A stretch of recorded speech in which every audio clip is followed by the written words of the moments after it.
Hello and welcome in. I'm Michelle. If you're a homeowner over 50, or maybe you're an adult child helping a parent figure out their next chapter, well, you're in exactly the right place today.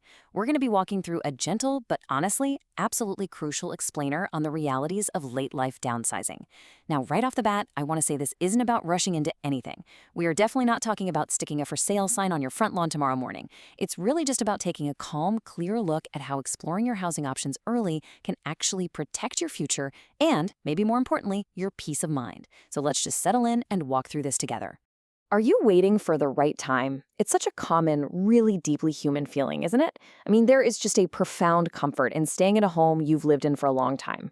You know your neighborhood, you've got your routines down to a science. So when friends or family casually bring it up and ask, what your plans are for the future, it just feels completely natural to smile and say, not yet. We've still got plenty of time. And honestly, for years and years, that answer works perfectly well.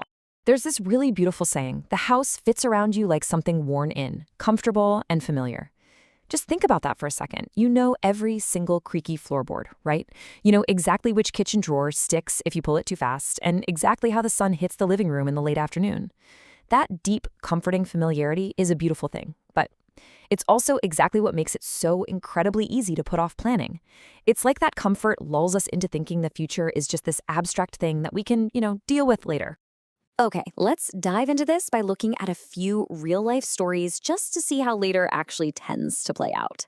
We'll start with Carol from Orland Park. Now, Carol had lived in her home for 22 years. She and her husband raised their two boys there. They completely remodeled the kitchen. I think they even finished the basement twice over the years. They definitely had a plan for the future, and it was a simple one. Just wait for the boys to settle down, wait for those perfect market conditions, and then, make a move when it felt exactly right.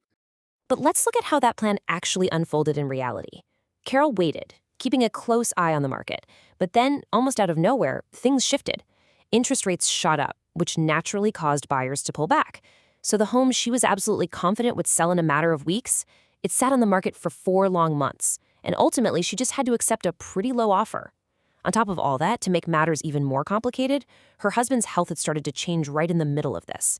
Carol realized the hard way that waiting, well, it wasn't a strategy anymore. It had actually become a risk. Now, she didn't regret selling the house, but she deeply, deeply regretted that she didn't get to choose exactly when it happened. Let's move on to our next story. This is Raymond from Madison. So Raymond had been living alone in his 3-bedroom home for about 5 years after his wife passed away. He had kids living nearby and some down in Atlanta, and they all just kind of casually agreed that, yeah, eventually he'd need to downsize. But nobody really pushed the issue. Raymond just assumed he'd simply, feel it when the time was right to pack up and move. He was just waiting for that gentle, intuitive nudge. Now, what he actually felt 2 winters later was definitely not an intuitive nudge. What he felt was the ceiling leaking right over his head after a massive snowstorm. I mean, there is a literal world of difference between having a quiet, relaxed Sunday afternoon chat about your future versus having an emergency talk with your son while you're standing under a dripping ceiling. Raymond's conversation about moving, it finally started that night. But it was a far cry from the calm, thoughtful version he would have chosen for himself. Finally, let's take a look at Denise from Tinley Park. Now, Denise was a highly practical woman. Actually, as a former office manager, her files were literally always meticulously organized. Her bills were always paid early. She just assumed that whenever she was finally ready to move, she'd simply sit down, crunch the numbers, and make a very logical, calm decision. She felt, for sure, completely in control of the situation. Now, what's really interesting about this timeline is what Denise actually missed while she was waiting. It was that quiet, steady creep of time and expenses. So over a 6-year period, her property taxes went up, not once, but 3 times. Then in year 4, bam, an unexpected furnace repair. Year 5, the whole roof needed replacing. And those major costs, they came straight out of the savings she had mentally set aside for her move. So by year 6, when she finally sat down with a financial planner, those creeping costs had quietly eaten away at her nest egg. Now, to be clear, she wasn't in dire financial trouble or anything, but her options had definitely narrowed. Some of those specific communities she really loved were suddenly just a bit out of reach. So the crucial point is really understanding this difference between the imagined decision and the forced choice. That's the core insight we can take away from Carol, Raymond, and Denise. Listen, none of them made some terrible, catastrophic mistake. Actually, they all eventually landed in communities they were quite happy with. But the gap between making a decision calmly, completely on your own terms, versus having that decision made for you by a shifting market or a leaking roof or shrinking savings, I mean, that gap is just massive. And it absolutely dictates how you experience that whole transition. It all really reminds me of a very simple truth. Time is the one thing you cannot get back once it has passed. I just want you to take a moment with that. Life just kind of moves at its own pace, doesn't it? And it's time, honestly, far more than finances or family dynamics, that really creates that gap between an imagined decision and a forced choice. That window of opportunity you're probably envisioning for yourself right now, it just might stay open a little less long than you expect. And this brilliantly illustrates what I really want you to take away from this explainer today.